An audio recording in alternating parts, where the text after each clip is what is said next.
Hey guys, welcome back to my channel. I know it's been a hot little minute since I've posted. I'm trying to get a little bit more active for you guys. Just please bear with me.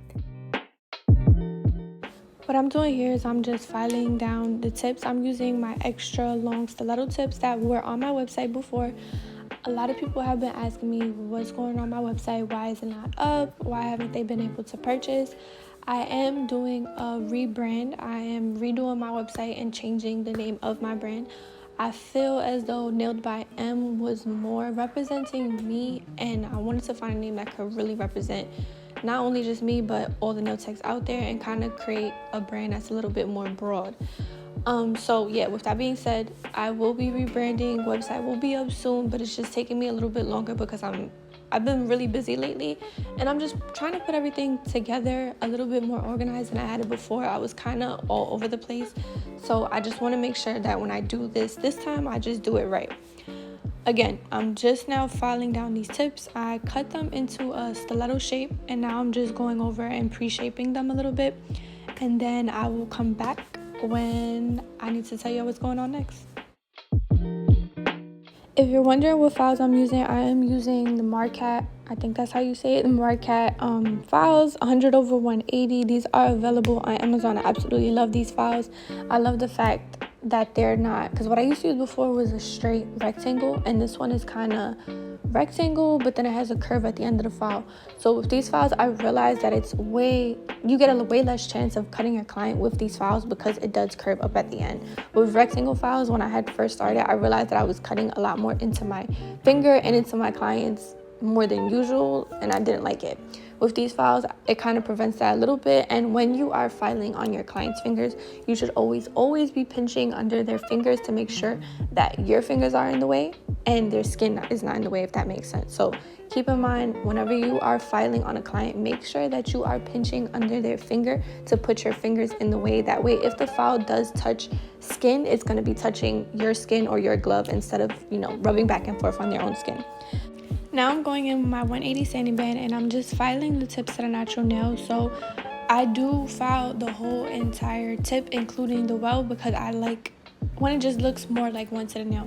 I also want to make sure that I do break down that well area. That way it could be completely flat and one to the nail. That way if I do put acrylic on top of it, it won't create like a hump or just give me any type of unevenness. I want to make sure that I'm working completely on an even and flat surface.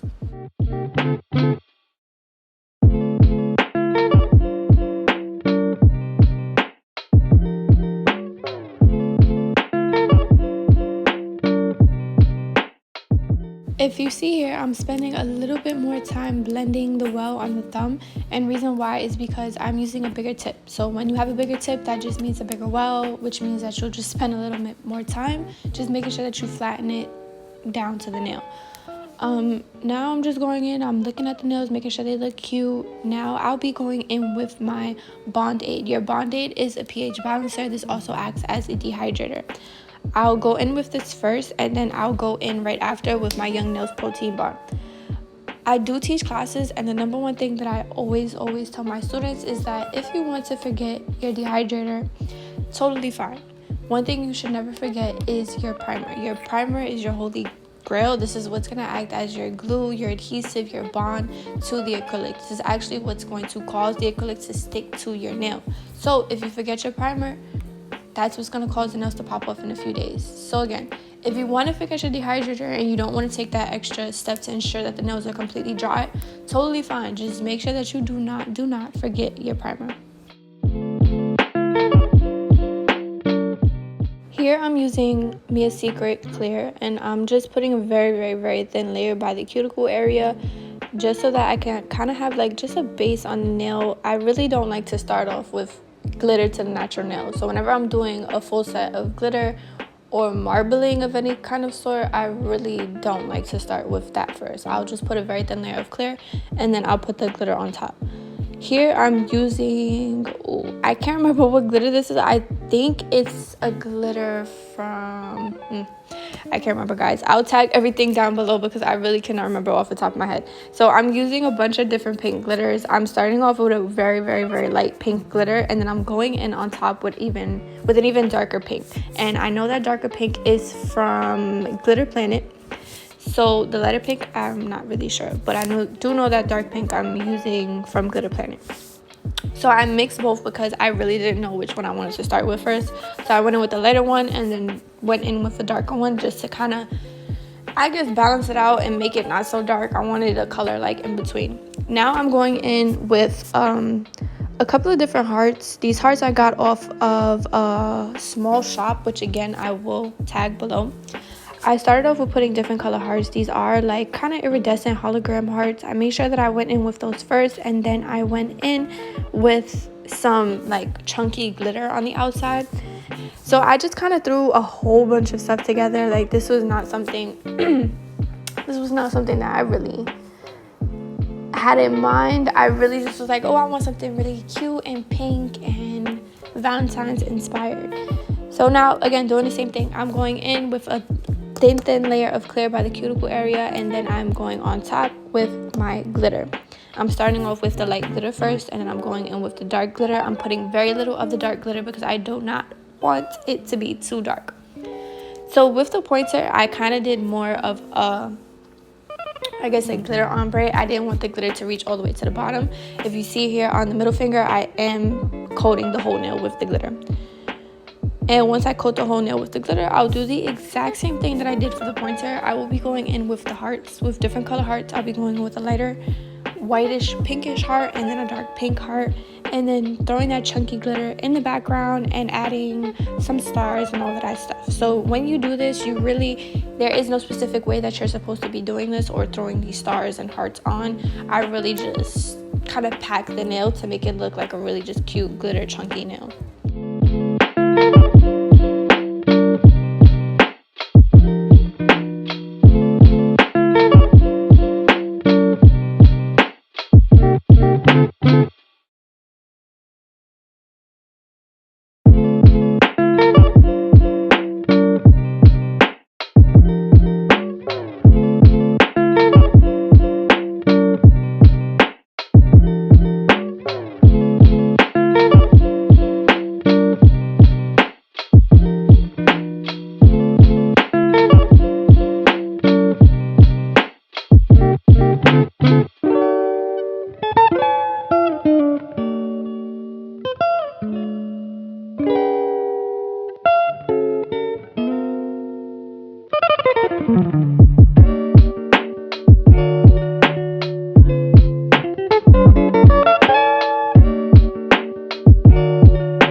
I'll be going in again and doing the same thing that I did for the pointed finger. I'm going to go in with that light pink glitter first, and I'm going to give it kind of like a glitter ombre effect. Again, I don't want the glitter to travel too far down the nail. So the two fingers that I'm doing this to is the pointer and the ring finger.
few touch-ups to that pointer finger.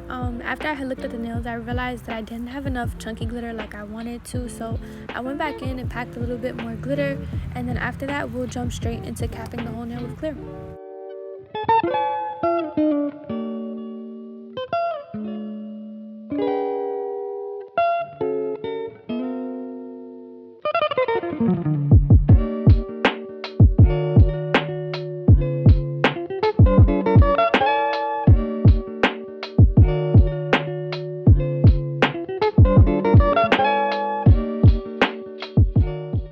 Here I'm finishing up with the last finger.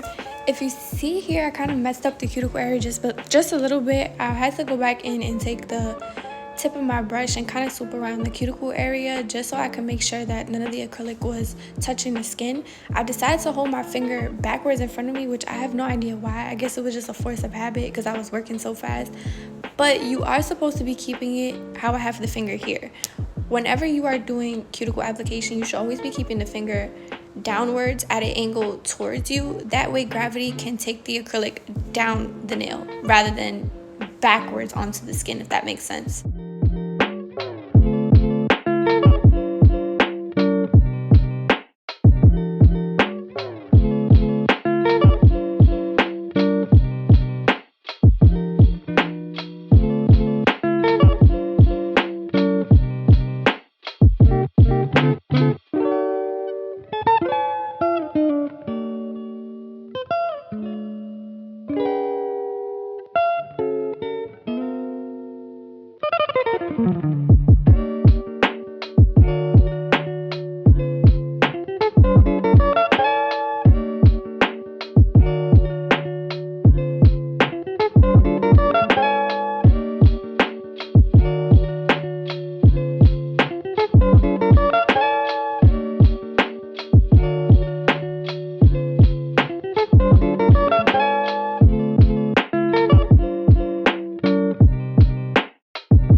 Here the nails are fully done. This is before encapsulation, so the next step is going to be covering the nail with a layer of clear over it. So when I do encapsulated nails, again, I start with a very, very thin layer of clear by the cuticle area. I put whatever I'm going to put on top, which could be glitter, decals, any of the above, and then I go over with a layer of clear to kind of give it like a dome of protection. That way when I go over with my drill, I won't just file away everything that I just put there. So when you do encapsulate, you're literally just putting a layer of clear over just to give it some sort of protection.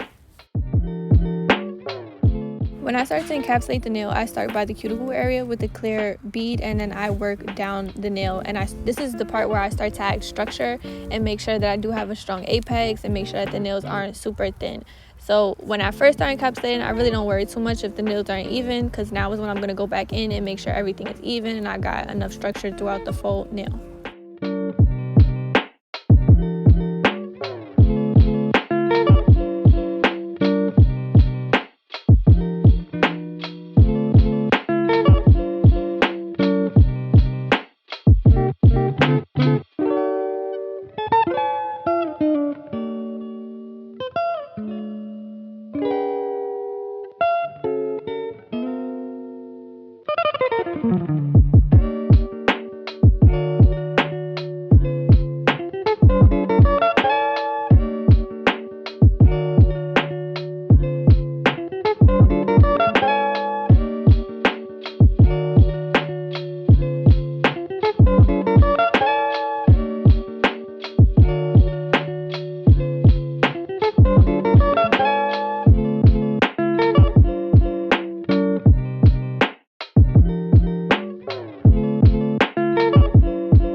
How to know that your nail is fully encapsulated with the layer of clear over it. If you look really closely, you can see when I placed this clear bead by the cuticle area, once I worked it down, it got foggy. Like, it gave me like a dull type of look, cloudy type of look. When you're capping, this is what you want. You don't want any type of shininess. You don't want any of the decals to be poking out, because this is letting you know that it's not fully encapsulated. So if you go over, well, if you leave it as is and you leave it with the decals sticking out and stuff like that, and you leave it with any shininess, if you go over with your e-file, you can accidentally end up filing off any decals or any glitter that you put underneath by accident. So to avoid that from happening, just make sure that you're looking for that really foggy, cloudy type of look. You don't want to see any type of shine whatsoever.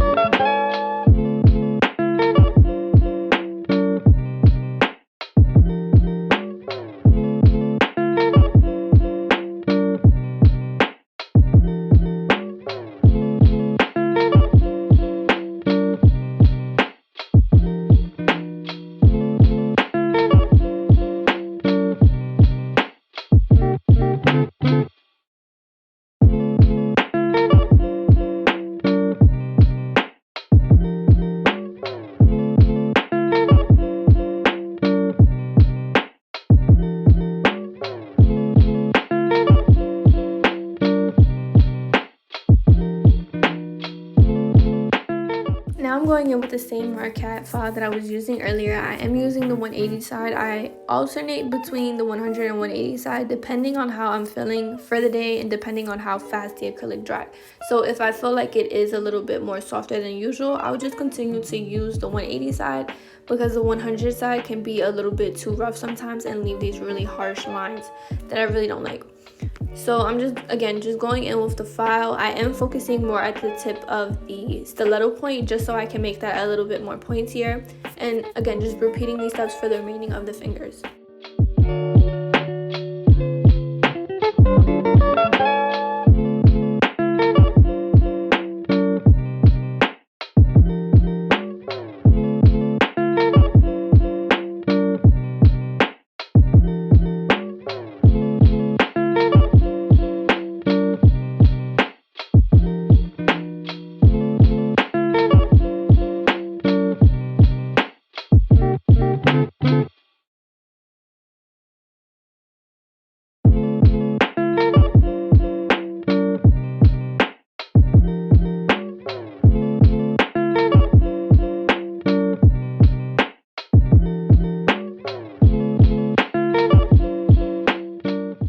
Here I'll be using the same sanding band that I used earlier to blend down the tips.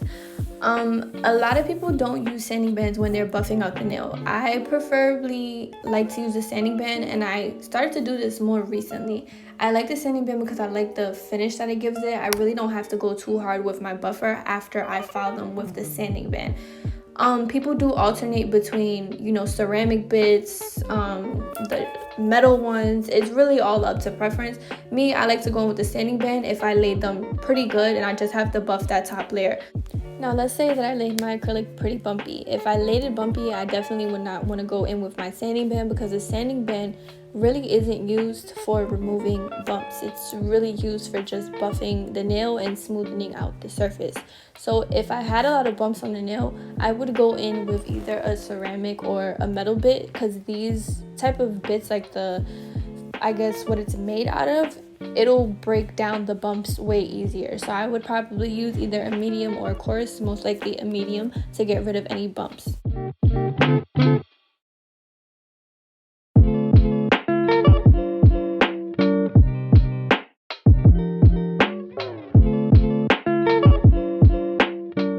And now that I'm going in with my buffer, I really don't have to do too much hand buffing, being that I use the sanding band already. When I used the sanding band, it did most of the work for me anyway. So now I'm just lightly going in with the buffer and smoothing out the nail completely, just to make sure that I have that smooth and even roughed up surface.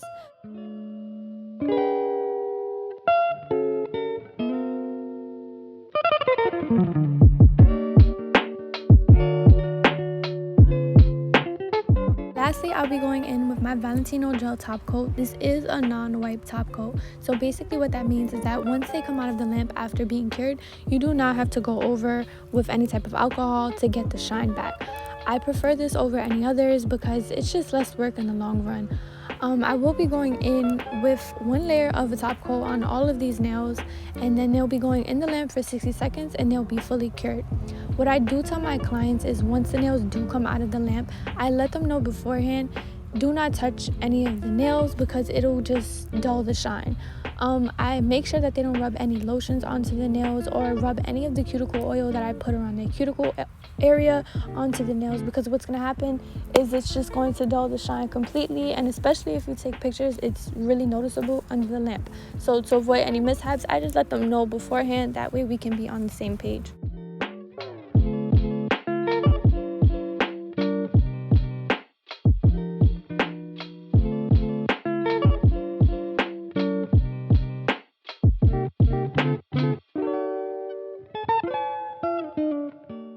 And I wanted to add, the only finger that I did not cover with this gel top coat is going to be the ring finger. I decided midway of me coating these nails that I wanted to actually add a matte top coat instead. So that's what we'll be doing. I'll be, again, just coating the nails, then putting that matte gel top coat off camera, and then we'll be back once the nails are fully cured.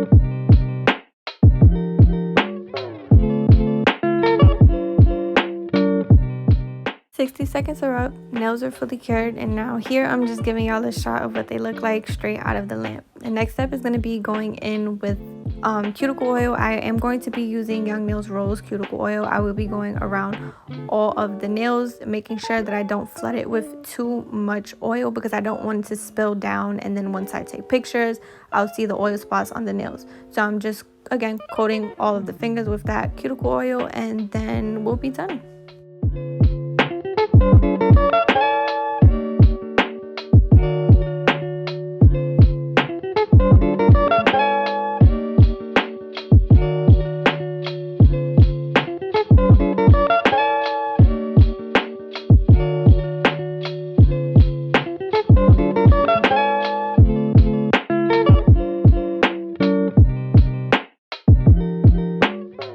Guys, here is the final look. I hope you guys like. Don't forget to subscribe, hit that like button, and follow my Instagram down below. And yeah, I'll see you guys next time.